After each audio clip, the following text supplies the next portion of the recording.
Hello, hello, you beautiful souls. Welcome back to my channel. My name is Michelle. We talk all things life, love, spirituality, law of attraction, and all of that juicy goodness. We are here for an evening read. I have 3 books. These are 3 books that I wanted to share with all of you that have helped me on my journey. And when I'm feeling like I need a message from God, the universe, my angels, from my higher self, I often refer to about 5 or 6 books. Depending on what I feel that day, I'm very intuitive, and these are 3 of them that I'm going to share with you. One you guys have already seen many times, Heart Thoughts by Louise Hay. And this book was actually given to me by my mom, who is not on a spiritual journey at all. She found it in her attic and she saw the heart on it. And she's like, "Oh, Michelle, maybe you'll like this and all this woo woo stuff that you do." So that was a message from my angels and my guides that that book was serving no purpose in the attic and that it needed to be in my hands. And then we have Grace for the Moment by Max Lucado. So this book, get my fingers out of the way so you guys can see it. This was given to me by my Aunt Julie, my mom's sister, and I'm pretty sure she gave this to me. And if Aunt Julie, if you're watching, I love you. She has been such a great supporter. She actually also got a tattoo. I have a tattoo of a heart on my chest, right here where my daughter took her last breath. If you're new to my channel, I'm sorry to abruptly bring that news to you. For those of you that are not new, you guys know my story. I actually have my daughter's ashes right up here in a cute little pink box. I have all of my angels protecting her. I had a daughter and she was only 6 weeks old when she passed. She was born with a muscle disorder.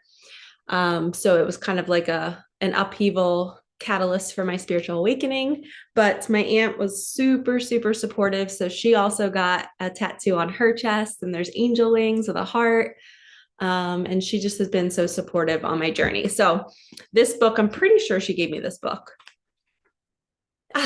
Duh, she wrote in the front of it. Wow. She gave this to me in 2002. Holy cow. That's when I was in college. Wow. She gave this to me at Christmas in 2002. Oh my gosh. And at that point, I hated the word God and I was so not into this. This is insane. I can't believe I just realized that 20 years ago, this Christmas. Awesome. Awesome stuff. And then the last book that we're going to do is Dr. Stephen Farmer, Spirit Animals, The Pocket Guide to Spirit Animals. So this was the very first book I started to use and pull pages from back in 2017, 2018 school year, when I was teaching. And I would sit at my desk and I would just pull pages for my coworkers, for students that would come in. It was just fun. So let's actually start there. Let's start with this. All right, Spirit, what message do we need to hear? So I know you're like in my world right now. This is my living room, and this is just what I do in the evenings and in the mornings. Oh, we got the Jaguar. Okay, it says focus on what you want with clear and unequivocal intention and stay with it to its successful conclusion. You're going to experience an awakening or a deepening of your psychic vision. You've been very patient and you're just about to manifest the key to prosperity and beneficial outcomes. So as soon as the next opportunity appears, take the leap and go for it. Keep your plans and intentions to yourself, not to be secretive, but so they will gain power and your intention and purpose will become even clearer. No need for striving or ambition at this time. So relax and enjoy the fruits of your labor until the next quest. Let go of whatever isn't working anymore in your life. By doing so, you'll reclaim your power. This is pretty powerful. So keep it a secret. Whatever you've been manifesting for years is about to come to fruition. And you've been waiting for it and you've been persistent. And when you've wanted to give up hope and you just wanted to say, I'm done, I'm no longer doing this anymore, you were the one that held strong. I say all the time, hold the line, hold the line. Your manifestations are coming. And it's because I remember so many days of me crying on this couch, crying on other couches and other homes that I lived in, where I just thought life wasn't going to get any better. And that was right before a huge breakthrough. So don't let your mind and your ego trick you into thinking that it's done and nothing good is ever going to come. It's just not true. You're right there at the end of your rope, and it's right before something big is about to arrive. Okay, so let's get a message from God, from Grace. I feel so good about this book now that my aunt gave it to me back then. I was a sophomore. Oh, you know what? This was right after 2002 is when I won my national championship as a field hockey player in college. It was my junior year, and we went 21-0, and I was defense, but I scored the winning goal in the game, and it was awesome. I got woman of the year. I got defensive player of the year. I was an academic All-American, first team All-American. It was like my greatest joy. And it feels like another lifetime ago that I was like that athlete. Now I'm all like doing what I'm doing now, but this was the year that I won. So she must have gifted this to me the Christmas. I won on November 23rd was our win. And it was a 1-0 game. It was so awesome. Okay, let's pick a page. What do you need? What do we need to hear, Spirit? Okay. We're going to go to the left side. Nothing on earth satisfies. Satisfied, question mark. That is the one thing we are not. We are not satisfied. We take a vacation of a lifetime. We satiate ourselves with sun, fun, and good food. But we are not even on the way home before we dread the end of the trip and begin planning another. We are not satisfied. As a child, we say, if only I were a teenager. As a teen, we say, if only I were an adult. As an adult, if only I were married. As a spouse, if only I had kids. We are not satisfied. Contentment is a difficult virtue. Why? Question mark. Because there is nothing on earth that can satisfy our deepest longing. We long to see God. The leaves of life are rustling with the rumor that we will, and we won't be satisfied until we do.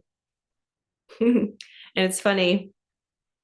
I'm such a nerd. I always write on all the pages, and I don't feel satisfied ever. I miss the love.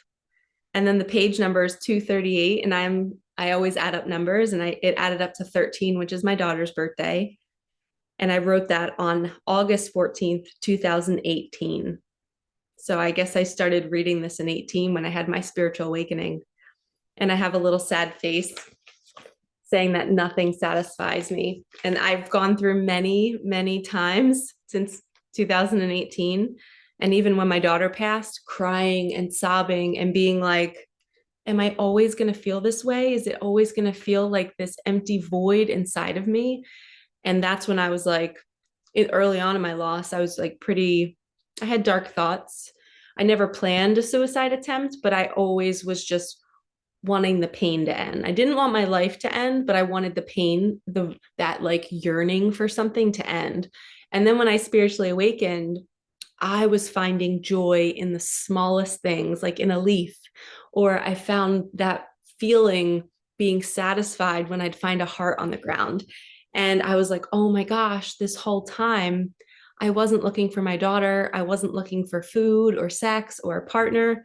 I was looking for my connection to God and to myself and to the universe. It's all one. And when we tap into that feeling of, I feel that it's like this, it's just this love that you can't describe. For me, it happens with the magic, with the synchronicity, with the universe showing me my next steps. I feel protected and I feel guided. And I feel like this message is for somebody out there. My throat chakra is going nuts. When you feel like you're never going to be satisfied with your life and nothing good is ever going to come, what you're yearning for is a deeper connection to yourself and to God. So you have to stop all routines, stop all distractions, and you have to go out in nature, meditate, do something to connect you to you so that you can feel what I'm talking about. So you can feel that love where you're just like, I just feel satisfied again. I can't describe it, but it's your connection to you. And it's this feeling that is better than food. It's better than sex. It brings you to the point where you can look at anything and find joy. And I think this is perfect that we got this page today, because I think a lot of people are at their end of their rope right now. They're exhausted. They're tired of the journey. They're like, why does everything keep repeating? Why does my sadness keep repeating? And they're repeating these patterns because they're needing to wake up to see that They're creating it because they're disconnected. They're untethered. They're not grounded in their faith. They don't believe as much as they could be believing in the universe. They're not talking to their angels and guides. And I was just going to say, I want to tell you guys all to do what I do, but because it works for me, but maybe it doesn't work for you.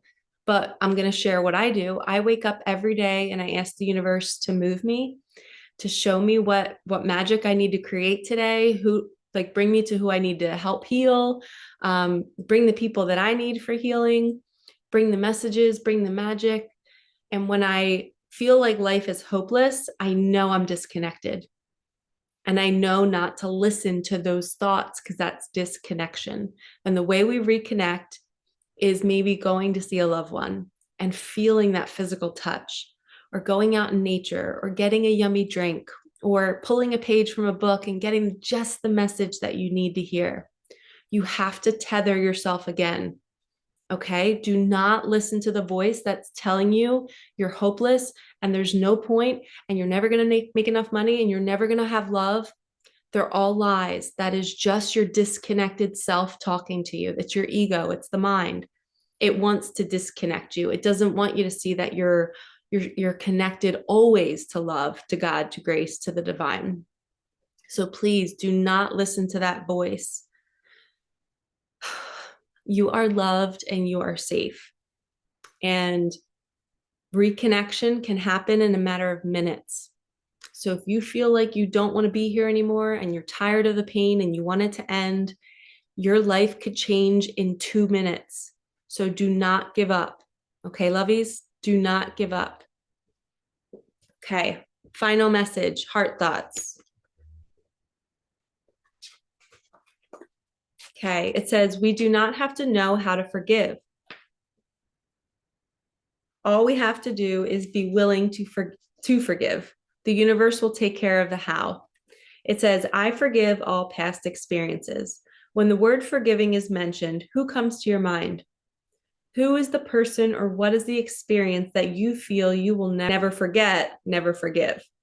What is it that holds you to the past? When you refuse to forgive, you hold on to the past, and it is impossible for you to be present in the present moment. It is only when you are in the present that you can create your future. So remember, when you're listening to that voice that's saying, I can't handle another minute, I can't do this, you have to be able to forgive yourself for having that voice. It says, forgiving is a gift to yourself. It frees you from the past experience and past relationships. It allows you to live in the present time. When you forgive yourself and forgive others, you are indeed free. There is a tremendous sense of freedom that comes with forgiveness. Often you need to forgive yourself for putting up with painful experiences and not loving yourself enough to move away from those experiences. So love yourself, forgive others, and be in the moment. See the old bitterness of the old pain just roll off your shoulders as you let go, and the doors of your heart open wide. When you come from a space of love, you are always safe.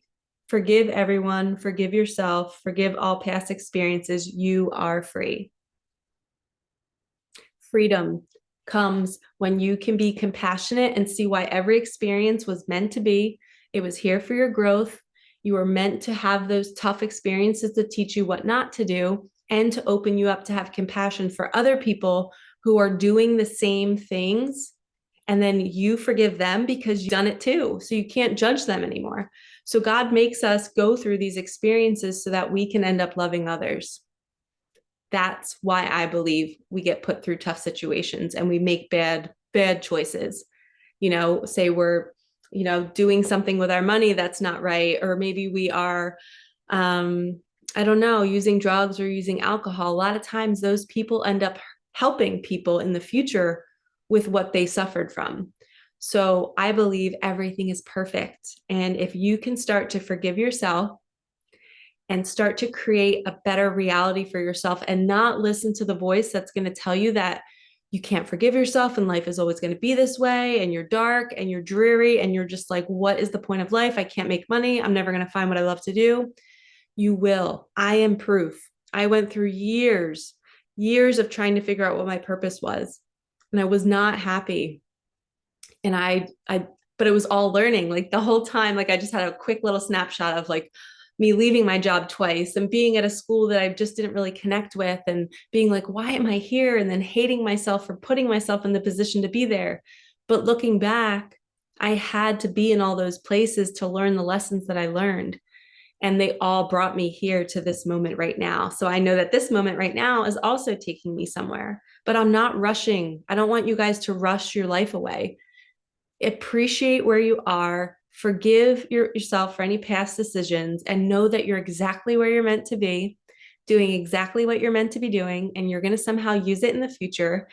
And as far as the first message goes, the Jaguar, get ready because that desire is coming, and keep it secretive, let it build momentum and power, hold the line, know that it's coming, and just know that sometimes things takes years to manifest. And you've already done it. The years have been in the books. So now it's your turn to receive. So hold the line and don't give up. Don't listen to that voice that is wanting you to give up when you know it's like 2 days away. Well, you don't know, but your soul knows it's like 2 days away. And your ego is hijacking you right now saying, there's no point. We're never going to find joy. We're never going to be happy. And you're 2 days away. So hold the line, lovies. This message was really powerful tonight. I hope you stayed long enough to listen to the whole thing. I'm sending you so much love. Like, comment, subscribe, hit that bell. And you better report back and tell me about what magic you received this week. All right, I will see you in the next one. Peace out.